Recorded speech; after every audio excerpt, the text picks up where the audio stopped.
Hey Dylan, at Always Winning show this week, and we're going to talk to Tommy all about his powerlifting days, his bodybuilding, and where it all started, I suppose, here in Limerick City. So, Tommy, it's great having you on the Thank you very much, show. Jason, for coming up. Tell us a small bit, how did this all start? Well, believe it or not, I'm actually training over 6 years. I started when I was 12 and I was working in the shoe factory.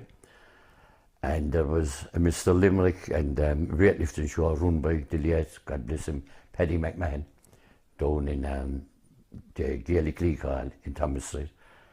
And William Morrissey, who worked in the shoe factory, and Eddie McInerney were in for it. So I went down, they were selling tickets around. I was working at 12 because my dad had died with cancer that year, so I was shafted into the shoe factory. That time there was no support. Yeah, there was no support for widows that time. No widows pension, no nothing. So I bought a ticket and went down, and I see them there, and they all came out. I'll always remember it oiled up like sardines. And Willie Morrissey won it, and I came back up, and I asked them could I join the club.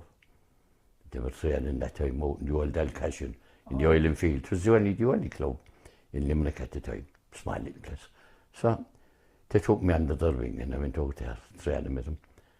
And shortly after that, then another lad that used to train from his home, lad he's dead hard, so Paddy Keane, he had weights and he was getting rid of them. And my brother Bart bought him for me. And I brought him home and I had him in the little shed at home. We lived in Weston that time. And between the two would train a bit here and a bit here.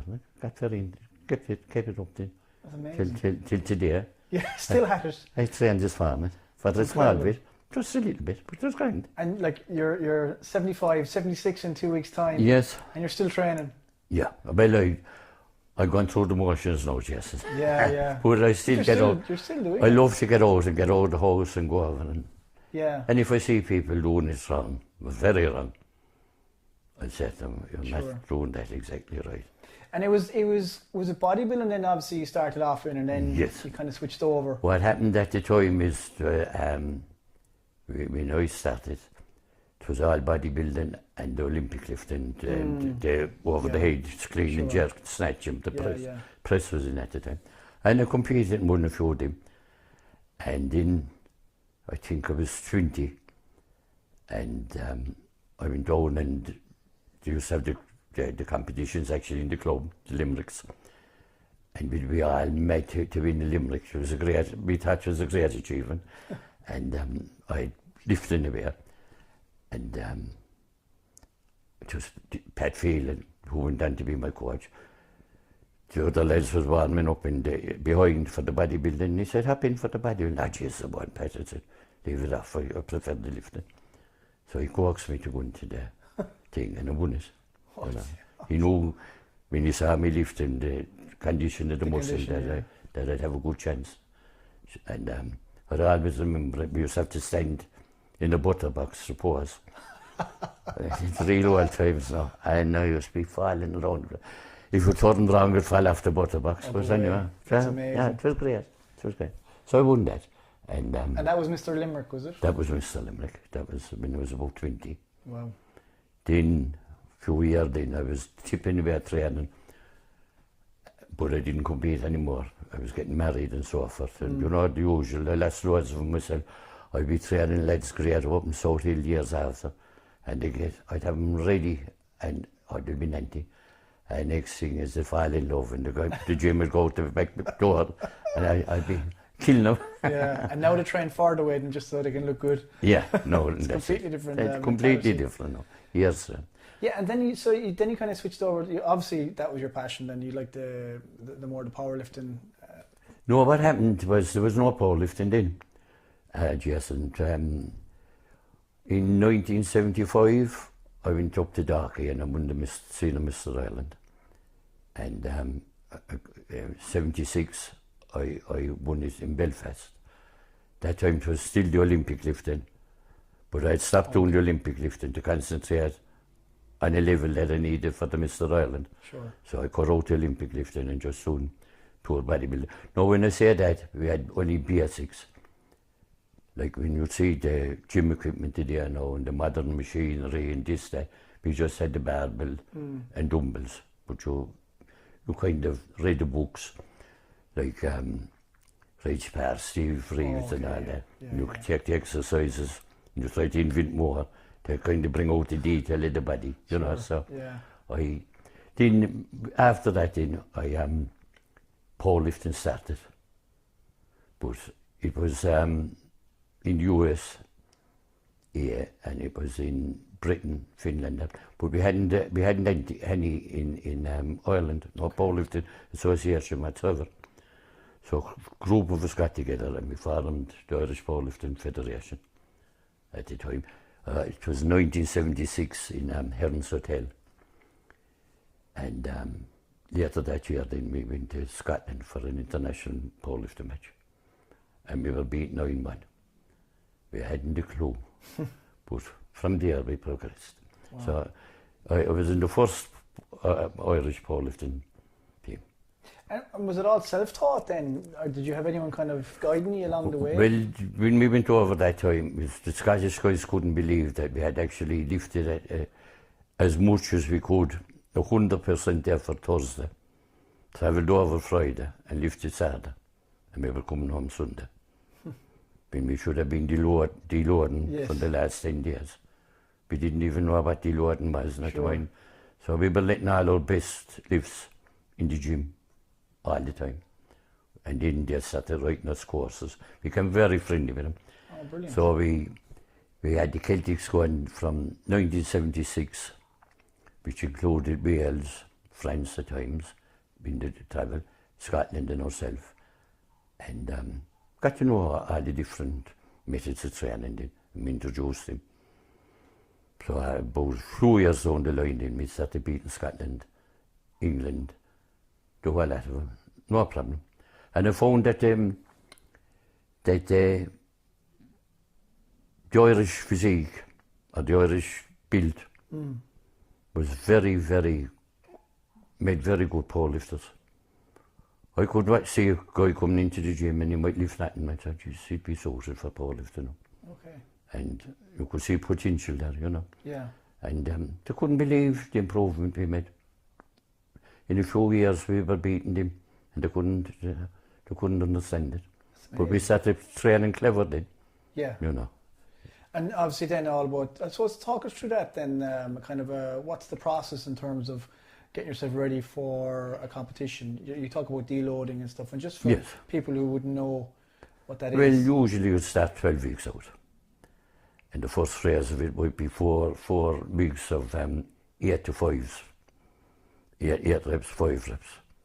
Next 4 weeks in 5 reps, 3.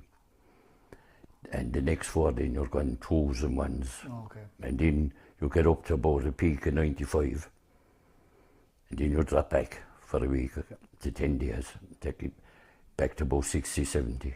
Okay. And then on the platform, then you're nice and fresh then. Sure. And you hit it in. And you go 100 and you could go 105% of your projected total.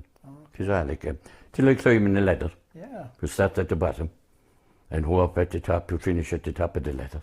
Very good. No, sometimes you'd have a bed there. Sure. And slip down a bit, but you wouldn't slip down that far, you know. It would be over 9 lifts. So I suppose what happened to you that time when you went over, obviously you went straight in, you were flat out the whole time. Exactly, we had the ladder up and over and gone down the other side, you know what I mean? It's no wonder they were impressed with you then. And then you see, at the time, there was no supplements. Yeah, okay. So there was no protein shops, there was no backers, no this. I see the lads know the stuff to have. I know. I won Mr. Ireland in bacon and cabbage. But then everyone else was the same. You know, it was a very level playing field at that time. Yeah, I suppose nowadays it's such a different sport. It is a science and thing. Yeah. I see Shane Brody. Yes, he's great. Yeah, the gym, the lads. But I mean, nowadays, and Shane has a method of it, I think they can drop 12 pound weight with water loading. Water loading, yeah. 12 pound to 10 pound weight in 2 days. Yeah. Now I remember in 1978, I was over in the European Championships in Birmingham. Well, no, it was the World Championships in Birmingham, sorry. And this Russian guy was the out-and-out favourite. So that time there was a 2 hour weigh-in, you'd weigh in, and by the time you finish your weigh-in, you were ready, you were called to lift. Okay. 2 hour weigh-in. So the Russian went in anyway, and he was overweight by about £1.5 pounds. And I was overweight by ½ pound. So I got in, I buried everyone's sacks out, so I had 4 of them. And I ran up one hill and down the other, and up another and down another. And I came back and got all the lads to drive me down. I went in and barely got rid of the ½ pound, just under that. And I came out, my man was still sitting there. He hadn't moved. And I said, Jesus Christ, this is great. He's gone anyway. He went back in. He got up and he was £1 under. Wow. They'd given him a diuretic tablet, which we know nothing about. Oh, wow. And he just sat there and didn't move. Got up to go to the toilet and he came in and the fella came out and he said he'd never made of it. He said he was £1 under by not moving. I was after letting all my energy up the hill, up and down the hill. You know, they were miles ahead of us. Yeah, of course, yeah. Miles ahead of us. Needless to say, he wouldn't eat in a canter. All his energy was conserved. He broke about 6 world records the same day. Wow. Oh, fabulous lifter. Yeah. I say that they're leagues ahead in terms of it, as you said. Oh, they were miles ahead. And they had their own doctor with them, their own physio, Oh, wow. the whole team. Yeah. And then you, I suppose, you obviously then set up the South Hill Powerlifting Club. Yeah, I trained for that now with Pat Phelan down in the old Gary One Club. And then after marriage we moved up to South Hill, which was there, lovely. It's been 45 years, lovely place. But I found trying to get up and down to the gym a bit of a thing because I had young children. And the time didn't know, and I was working overtime in Todd's, and the time you try to get to the gym, I thought, geez, I'm out of the house all day. Yeah. Because I didn't drive, so I wouldn't go on for dinner because you only had an hour, and by the time I cycled up to South Hill and back down, it wouldn't be worth your while. Yeah, yeah. So I said, no, I'm spending too much time between gym and overtime. So I had a big, huge garden, and I got a couple of the mates, and I was training them there, but at the same time, the weekends, I started building on a big shed. And then all the guys that I used to train with, a lot of them had weights at home. So I borrowed them big and stuff, and I got a load of weights around the place. And set up an old gym. For myself, really. And the young fellas heard that was going. And there was a queue outside every night when I'd open it up trying to get in. So I left them all in. Yeah. And then after a while, they started getting good. And I said, yes, I need more weights. So I went to Billy O'D, and I invited him up, and he saw the crowd of young fellas inside.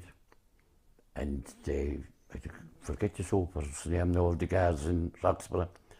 And he came up and had a look, and he said to Billy, he's giving me weights and equipment, he's keeping them all off the road. Fantastic. Because when they finished training, he said, we see them no more, they're going to bed. So, you know, so... Killed them above in the gym. So Jim, Billy got us a big grind, and I got pinches in, and manual lifts, and so we had the best of the bars, we had the best of equipment. Yeah. Yeah. I remember going up there, actually, I was up there once or twice. I suppose it was in the latter years when it was kind of at that stage now, kind of fizzling out. Yes. But I was blown away. I said, geez, look at this, it's like basically, it was like a garden shed, wasn't it? Garden shed. Yeah. And all the weights inside. But how many titles came out of there? Did there? I'd say there was, well, I won 10 World Championships up there. Wow. 5 Europeans. Shane won a lot of them up there. I mean, Dan didn't, as you know, that fizzled out for the Limerick Powerlifting Club. Yeah. So, but Shane started there. And honestly, God, I'd say there were well over 100 World Champions come out. Titles, see, one guy might win 4 or 5, I'd win 10, but if you added them all up, they'd be well over 100. Wow, that's amazing. Small Jermac won a lot of them up there. Big Jermac, Had a gym in Fedderburn, he won a lot of them there. Morris O'Connor won a lot of them. Oh, you could go back and back. Sure. Yeah. That's incredible. I mean, I suppose it was probably the place to go. Well, for power it was, Yeah. because even at that stage, fellas had come from all over. You had lads from Clonmel coming up, you had lads from Tralee and that coming up for sessions and that. That's incredible. Yeah, they would to come up and When you think about it, it was just something you set up for yourself and it turned into that. turned into that, yeah. Well, it goes to show you that the actual attraction to it and the people, wanted to be doing something. Oh, they did. Well, I mean, if you saw a fella now that regular Andy Fogarty, he'd regularly come down from Clonmel. Wow. 3-4 days a week to That's train amazing. in the gym, drive back. And what year was that, out of curiosity? I opened the gym 1984, Oh. and it closed about 6 years ago when I was 70. And the reason why it closed is I only had a lease in the gym. It started from the corporation that 2 bungalows became available. Sure. I moved from the shed over to where the 2 bungalows was, and sorry, after pulling that. Oh, you're right. Thereafter, they started with the rent at €20. Now that was easy to pay with all the lads putting in the shop up. Sure. All you'd have to do is cover the light and this. Yes. But for the finish, people thought I wanted the gym. I didn't want the gym at all. The corporation wanted the building. But when we'd look for funding for them, to reduce the rent rather than give us funding. Okay. So then the rent would go. So you'd apply for the funding. No, the rent would go, we'll reduce the rent. That's all we can do to fund you. So the rent eventually went from €20 down to €1. And the reason why you'd have to pay the €1 was to let the corporation know it was their property, not yours. Okay. So then when the regeneration came in, then the bungalow was in the way of the proposed new Boy Road house. Okay. So it was knocked. Sure. Now they gave me, I was in hospital at the time, their health was fading a bit at that time. And they gave me 6 weeks. They were knocking the whole block of houses, and that had to go as well.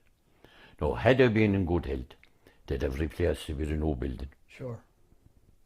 But I had moved up here then as well, and I said, Jesus, we'll keep an eye on it when I'm not here, or when I'm gone. Sure. And I wouldn't like the corporation that put in money into it to find out in that it was being blackguarded. Yeah. So I just said, look, lads, I'll step aside. Sure. No, thank God she had then stepped in, and he had a place at home. Now he's expanding again. Yeah. So he took over. It's phenomenal, isn't it? He set up. Oh, it's just lovely, he set up. Oh, lovely. And in fairness to him, the amount of effort and time he puts into people. He puts in, like myself, 100% in all the competitions he runs and everything. And I believe he's moving to a bigger premises down there now, which is going to be great. Yeah, it's going to be a great success. I mean, I'd say myself personally, it'll be